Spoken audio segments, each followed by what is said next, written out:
आखिर वह लड़की यहाँ कैसे आई?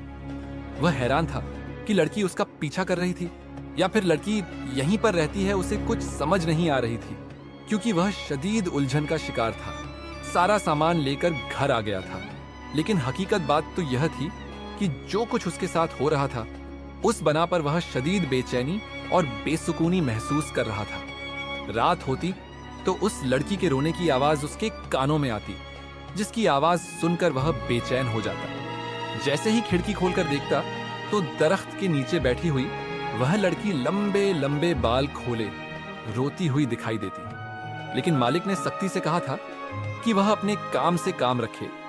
रजवान को यह भी खौफ था कि कहीं मालिक उसे काम से न निकाल दे, क्योंकि वह किसी सूरत भी काम छोड़ना नहीं चाहता था। अभी तो उसने पहली तनख्वाह भी अपने माँ बाप को नहीं पहुंचाई थी। फिर अगली रात जो कुछ उसके साथ हुआ था उसे देखकर उसके होश उड़ गए थे। रात के 12 बज रहे थे जब कोई उसके बिस्तर के पास आकर बैठा। अचानक ही नींद में उसे महसूस हुआ जैसे कोई धीमे धीमे उसे पुकार रहा है, कोई उसे नींद से जगाने की कोशिश कर रहा है। उसने जैसे ही आंखें खोली तो हैरान रह गया।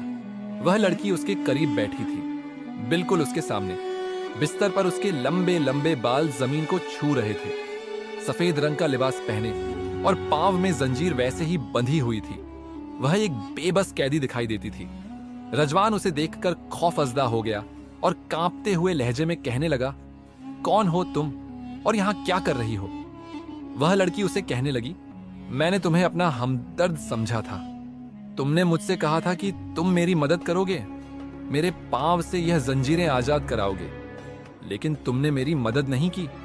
मैं इस बंगले की मालकिन हूं। अगर तुमने मेरी मदद की तो मैं तुम्हें माला माल कर दूंगी, क्योंकि मैं बहुत अमीर हूं। यह सुनकर रजवान हैरान रह गया। वह खौफजदा लहजे में कहने लगा, ऐसा नहीं हो सकता, क्योंकि इस बंगले के मालिक मालकिन कोई और हैं। तुम कौन हो? उस दिन भी तुम ऐसे ही गायब हो गई थी। रजवान उससे बहुत ज्यादा डर गया था। वह लड़की कहने लगी, मैं इस बंगले की कैदी हूं। अगर यकीन नहीं आता तो तुम इस बंगले में मौजूद तह खाने को तलाश करना। मुझे वहां पर रखा गया है, सिर्फ और सिर्फ मेरी दौलत की वजह से। अगर तुम मेरी मदद करोगे और मुझे यहां से आजाद कराओगे तो मैं अपनी आधी दौलत तुम्हें दे दूंगी। यह सुनकर रजवान की आंखें हैरत से फटी की फटी रह गई थी। वह लड़की कहने लगी, अब मैं चलती हूं, लेकिन मेरी बात पर गौर करना।